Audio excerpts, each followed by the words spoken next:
Buenas tardes a todos los presentes. Agradecer la invitación a esta reunión informativa sobre los proyectos que se encuentran en análisis en la Comisión de Asuntos Constitucionales.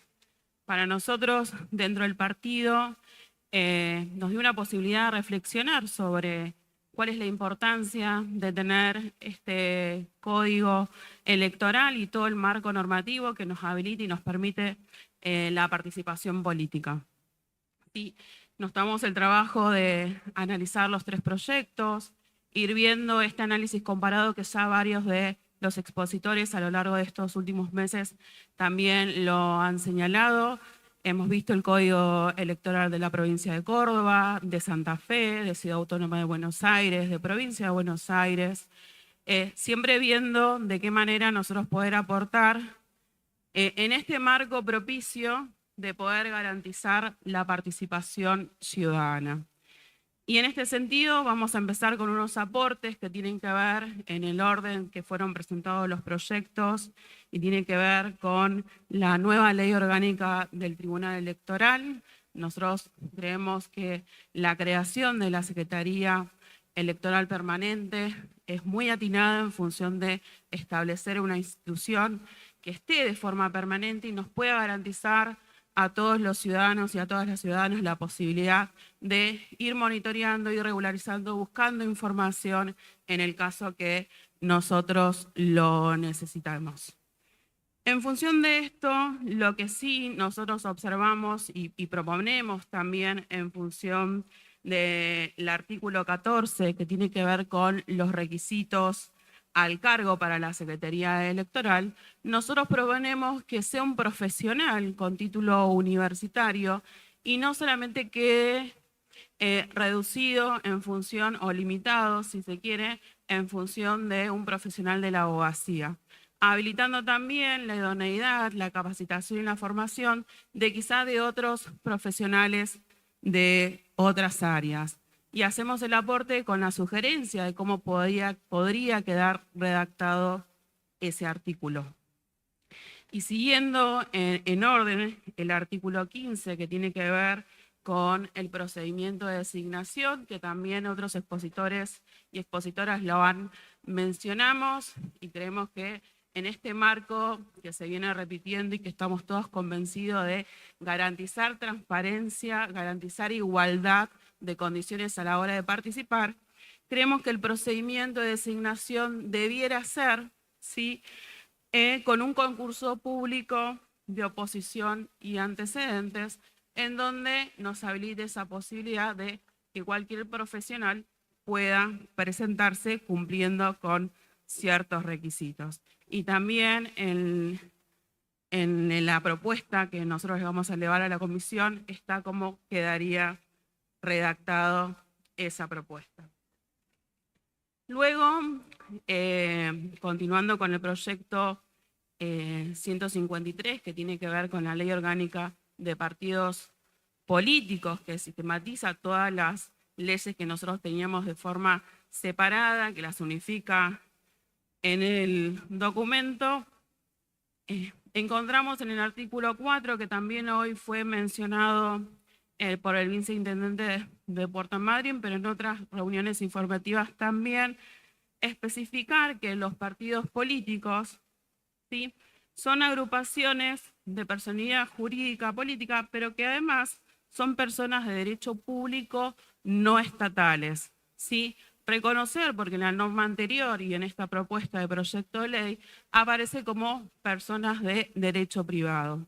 Y ahí tenemos, y estuvimos en la búsqueda de información y investigación en función de fallos y los que establece la ley nacional, para poder incorporar esa modificación.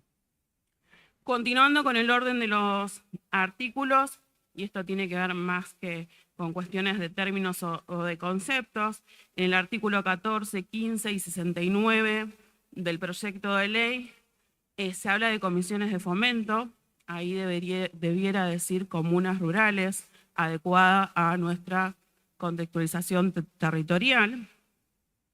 Y creemos que, bueno, ahí también ofrecemos cómo se debería modificar. Después coincidimos también en función del artículo 18 los plazos que hay que determinar cuando un partido político que está iniciando sus trámites, el plazo para que le otorguen el reconocimiento provisorio. Eso no está establecido en la norma, sí cuando tiene el reconocimiento definitivo, que se establece hasta 15 días, pero recomendamos, sugerimos poder determinar este plazo. Después, en el artículo 19, cuando habla del conocimiento definitivo, aparece también ahí un segundo párrafo que tiene que ver más con la conformación de la lista, que debiera estar incluido en el artículo 70. Esto tiene que ver cómo queda un poco, no tiene que ver con el contenido que se está hablando al principio, y sí con el contenido que figura en el artículo 70. Esas son algunas de las observaciones, tampoco para ser reiterativos con los que ya vinieron haciendo otros expositores y expositoras, pero cuestiones que nos pareció importante señalar y compartir con ustedes, aprovechando la oportunidad de estar en esta reunión informativa. Después, en el proyecto de ley número 154, que habla sobre el Código Electoral Provincial, que ya todos refirieron que es una deuda que tiene nuestra provincia y que nos encontramos hoy en este espacio participativo hablando y analizando cuáles deberían ser las propuestas y cuáles son esos mecanismos que realmente garantizan la transparencia en ese proceso electoral. Nosotros coincidimos, creo que fue Tulio el que compartió, que estaría bueno incorporar principios, ¿sí? Principios de interpretación en función de cuáles van a ser, digamos, no dejar a la libre interpretación de algunos y de algunas, sino fijar ciertos principios. Nosotros en la propuesta sugerimos algunos, también analizados de otros códigos electorales de otras provincias, para poder incorporar y que sean analizados. Otra de las cuestiones importantes que hoy también surgió en función de algunos expositores tiene que ver con las nuevas tecnologías de la información y de la comunicación, que no están explícitamente en ninguna parte del código. Lo que nosotros sugerimos es incorporar quizás un apartado o un artículo donde se defina qué son las tecnologías y en qué momento habilitar la posibilidad, quizás no sea en el corto plazo, pero sí dejar por sentado que estamos trabajando para que en algún futuro puedan ser incorporadas las tecnologías de la información y de la comunicación en determinados procedimientos, que pueden ser la producción y actualización del registro de electores y electoras, la oficialización de las candidaturas, la capacitación y la información, la identificación del elector o la electora, el escrutinio de sufragios y la transmisión y totalización de los resultados electorales. Ahí creemos nosotros que dejar abierta la posibilidad para algo que ya venir y que en un futuro no tener que ponernos a normar y pensar, dejar establecido que se podrá utilizar, ¿sí?, las nuevas tecnologías en cualquiera de estos pasos del procedimiento electoral. Y así como al comienzo establecimos ciertos principios, en el uso de las nuevas tecnologías también creemos necesario determinar algunos principios para que quede bien encuadrado y que no genere ninguna confusión. Siguiendo con esto, con el Código Electoral, a nosotros compartimos, en función de lo que dijeron algunos expositores en la tarde de hoy, pero también en otros encuentros, que tiene que ver con quiénes son los electores y las electoras de nuestra provincia.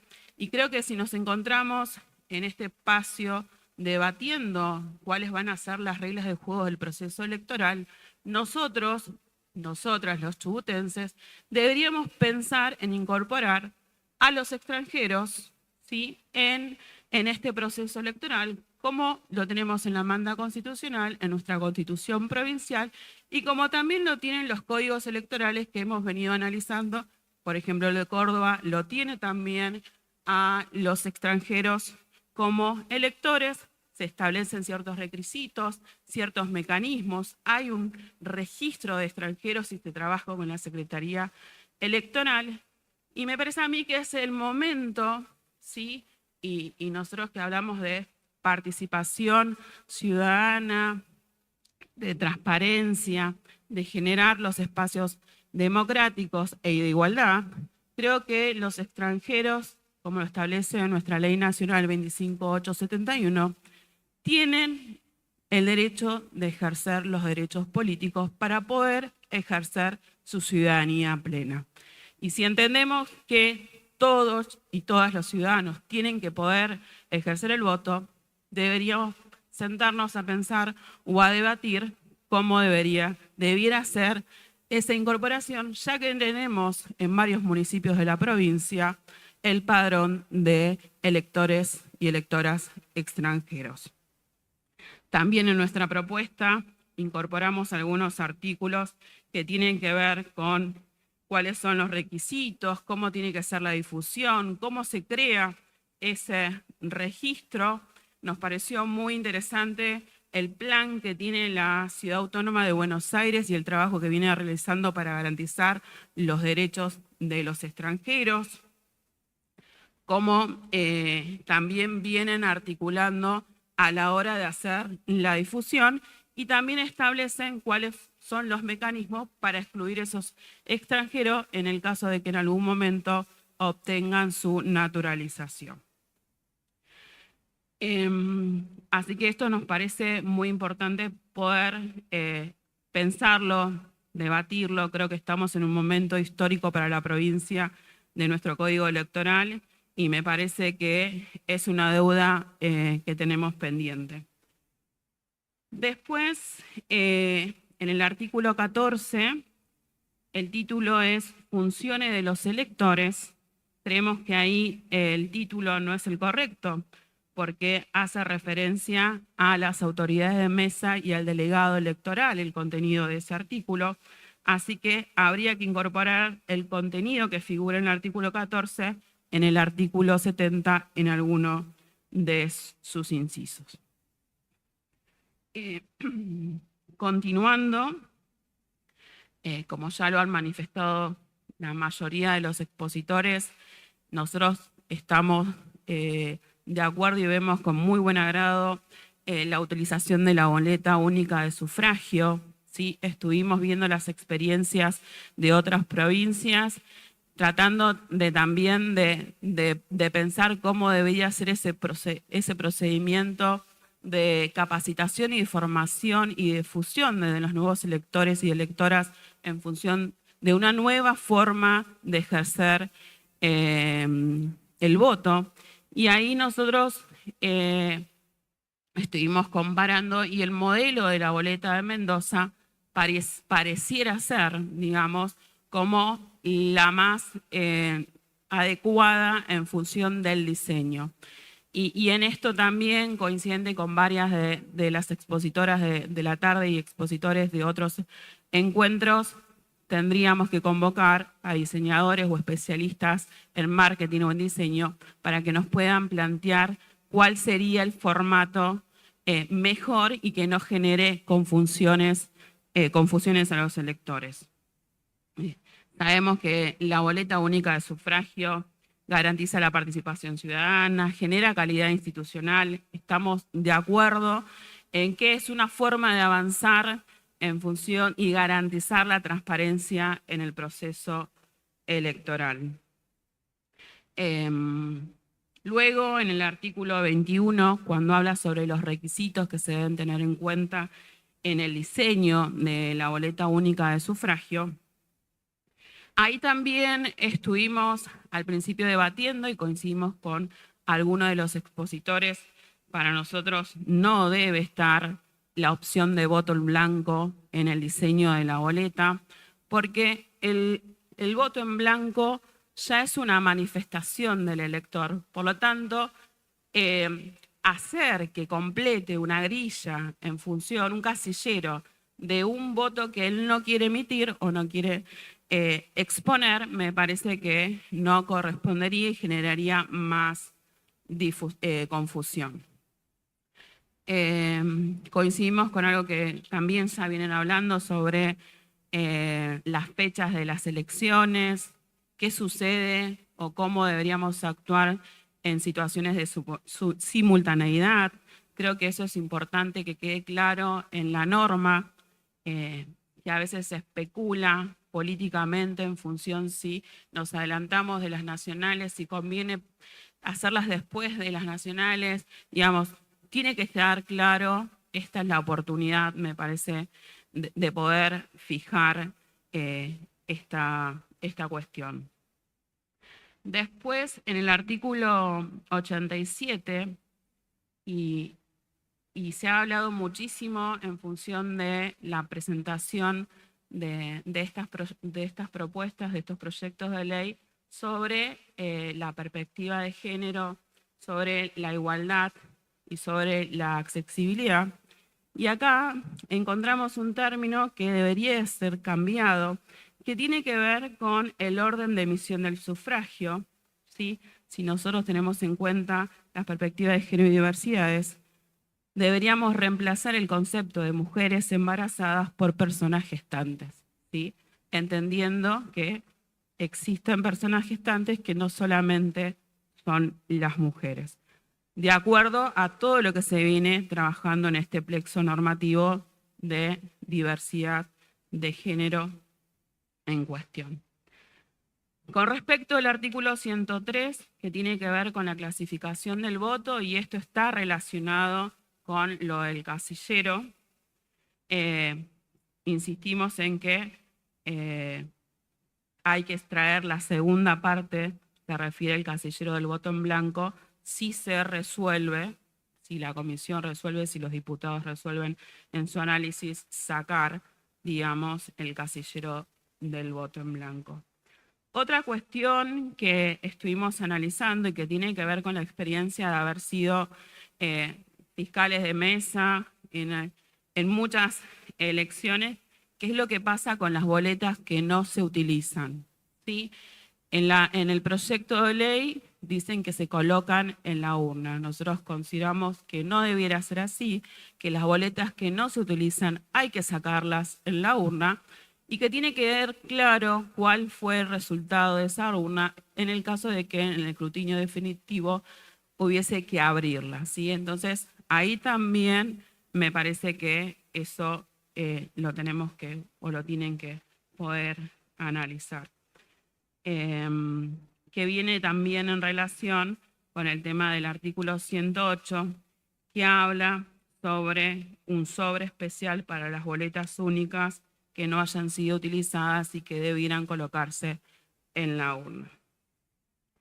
Después vemos con buen agrado, digamos, buenos ojos, la participación de observadores electorales. Creo que eso genera transparencia y que nos da también la posibilidad de que otros actores que no están, digamos, influenciados por el ambiente político nos puedan dar su mirada en función de cómo es el procedimiento electoral en nuestra provincia, qué cosas debiéramos mejorar, qué cosas debiéramos revisar.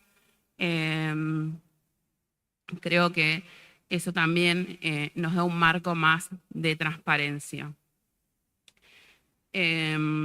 Bueno, por último, revisar la técnica legislativa con perspectiva de género es fundamental. Si hablamos de accesibilidad, si hablamos de perspectiva de género, creo que tenemos que tener en claro la perspectiva de género y de las diversidades, pero también el enfoque de derechos humanos. Así que bueno, agradecerles nuevamente la invitación. Luego nosotros haremos la presentación a la comisión para que puedan ver cuáles son nuestros aportes y nuestras sugerencias en función de los 3 proyectos de ley. Muchas gracias.